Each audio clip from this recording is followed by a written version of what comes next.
over J squared. So finally, bring out the C's and the J. So this is C over J square root about M squared plus by T squared. Okay. So note, right? So note, I want you to take note on this case. Now that's where I'm going to put moments in different direction coming in. Note that M is equal to M in the y. So based on our diagram, okay, so our moment is in which direction? The y and z.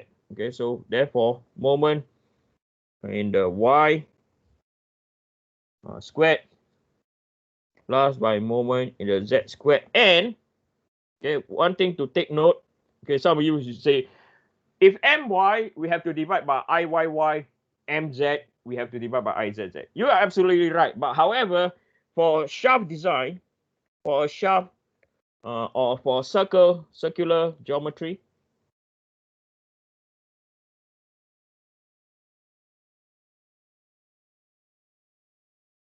okay, for circular geometry, iyy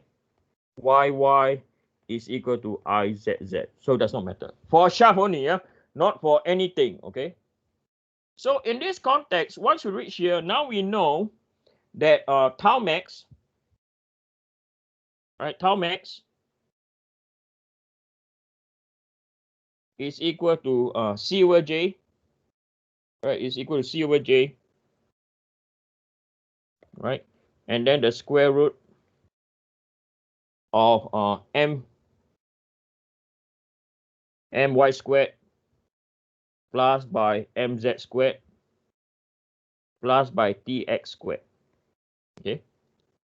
And then if we were to rewrite this, right? So before I go on, the tau max over here is a material property.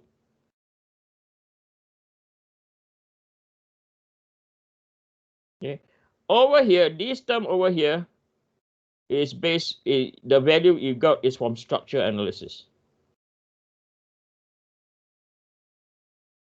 Okay. So finally, therefore, C over J is equal to my squared plus by mz squared plus by tau x squared divided by tau max. Okay, divided by tau max. Now this equation over here, right, is used for sizing the shaft diameter, knowing the material to be used. Okay. So so over here, right, the bottom equation that I've just written is you have selected your material to use already. Okay, and then you found your moment about y, moment about z, and your top in the x. Okay, and you are just doing a sizing issue. Okay, you're just going to size your shaft. Hey, Over here, yes. Isn't it J over C? Or it should be like tau Oh, max? you're right. You're right.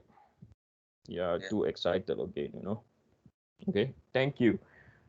So this is for sizing. Well, the equation on top is knowing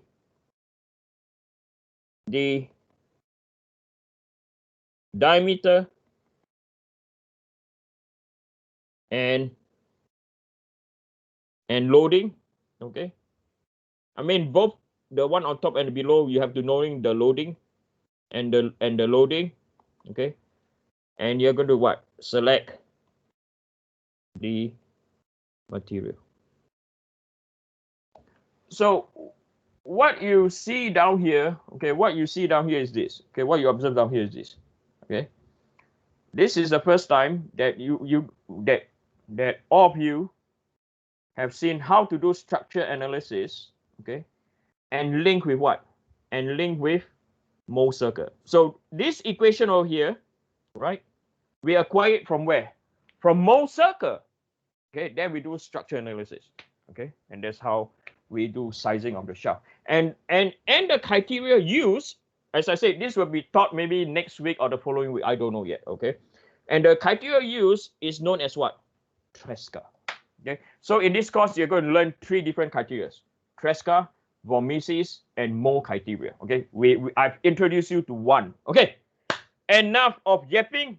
Let's look at the example. Okay. Now this example, okay, you can get from Avenue to Learn. Okay. So this is an example, and it's a long example. Okay. I highlight, but there are some form of analysis that you all need to know. Okay. Professor, Yes. sorry, I didn't mean to interrupt, but could you just go back really quickly so I could see what the description for the tau max equation was? Okay, no problem. Take your time, okay? And as I said, stop me if you're copying stuff. So thank you. Okay, thanks.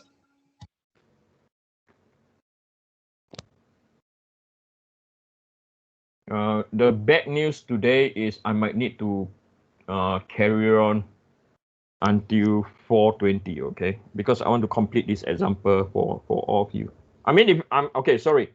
I don't want to rush, okay? I want to tell you all the important things, okay? If I rush, then Connor, are you done yet? Yeah, I got it. Thanks. Okay, thank you. I want you all to know the important stuff. I'm going to go slow. As I said, I'm not going to rush, but I'm going to go until 4:20. Okay. Okay. Let's look at. So what I propose is you all also upload example 1 from Avenue to Learn. Okay.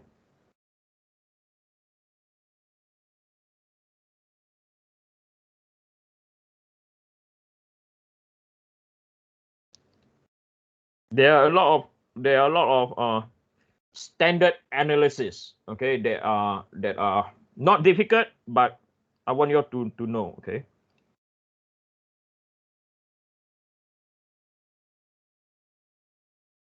And have you all seen a gear transmission like this before in any other courses? Anyone? What other courses have you done that you have seen integration of system like gears and shaft? Anyone? I think 2D, right? Am I right? Yeah. And 2Q. Right, 2D, 2Q, right? 2P So a little bit. right, so you have seen this, and you guys will say, Eugene, what are you going to do different? So 2D, you are selecting the torque and the RPM. Am I right? Yes or no? Right? Whereas 2P, you are doing some static analysis. And then comes to 2Q, I taught 2Q before. You are doing analysis based on the angular velocity, yes or no, to find out what is the acceleration. Okay, so I'm going to mention this. Okay, this shaft over here, right? Okay, no, I'm going to ask you. I want to see how good you are in 2Q. Okay, see, can you answer? When does the shaft carries a load?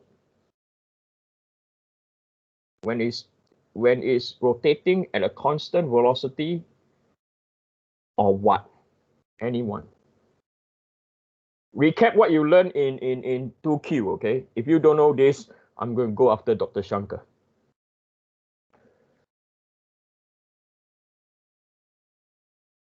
Anyone? Okay, I hear no answer. You guys want me to go after Dr. Shankar, I think. Right. This shaft will only be under stresses if it is when it's rotating and you stop it immediately.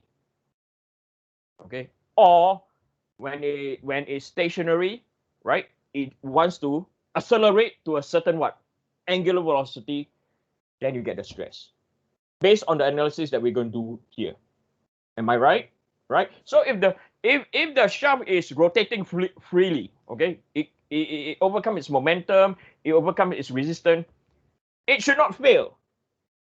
the failure is, sorry, it should not fail, but the failure will be based on time. And it's based on what? Fatigue. Okay. And the fatigue is dependent on residual stress. Remember you guys did 3CO3? I was teaching you guys about what? Residual stresses, yes or no? Right, I mentioned compressive residual stress. Your vehicle or your shaft can last longer. If it stands out, it's going to fail quicker, right? Okay, so the main feature I'm going to highlight here is this, okay? What we are calculating now is when all of a sudden the shaft is rotating, then bang, it stopped, okay? Or when the shaft is stationary and all of a sudden you turn it on, right? To reach a certain velocity, then failure will occur. That is why, okay, most of the shaft failure will occur when? In the beginning of the acceleration, or in the beginning of, sorry, at the rate of acceleration and deceleration. Some of you will say, Eugene, prove to me why. I'll prove to you why. In a simple form, okay? Now let's say this is JHE building. Oh, how much I miss JHE building. Okay, this is JHE. And after going back to work, Eugene feels very depressed. Okay, right? I jump. There are two places in that I can die. Yes, I can die here or I can die here. Why? In between, right? Not constant, okay? Nothing will happen. Any idea why those 2 points? Hello? Are you Do you there? accelerate or decelerate at those points? Okay, so when a human accelerate at that point, what is the cause of death? Heart attack. Where are you? Who are you? Name, please. My name is Sarvegia. Yeah, down here, heart attack. My heart cannot take it. I will say, holy shit, and then blackout, I die. Okay? And the other one is what? Velocity equal to 0, high what? Acceleration. Right? Down here, when I achieve constant, right, I'm fine. Hey, same thing, man. Right? Okay.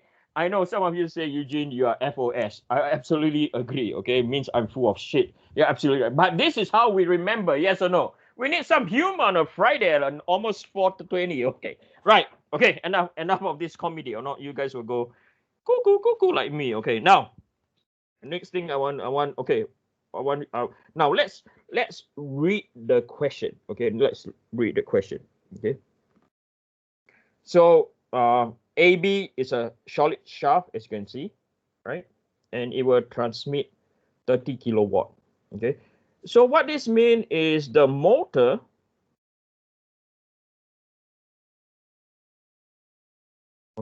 while the driver gear. Some of you will ask me, where is the driver gear? This is the driver gear. All right. Will transmit or will transmit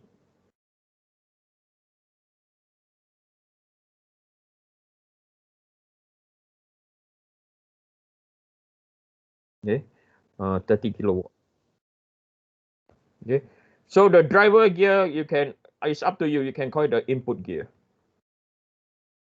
You decide what you want to call it. Okay, as long your answer is right, it's the most important things to me. Okay, and it's connected to two gears at point G and point H, right?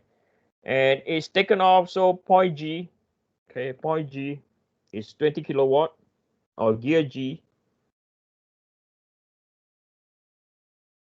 is 20, is it 20? Yep, point G is taken off at 20. So this is 20 kilowatt. So this is your output, right? And gear H is also equal to 10 kilowatt, okay, output. Right. Then the next one, I think you all will know the reason now. Knowing that the allowable shear, right,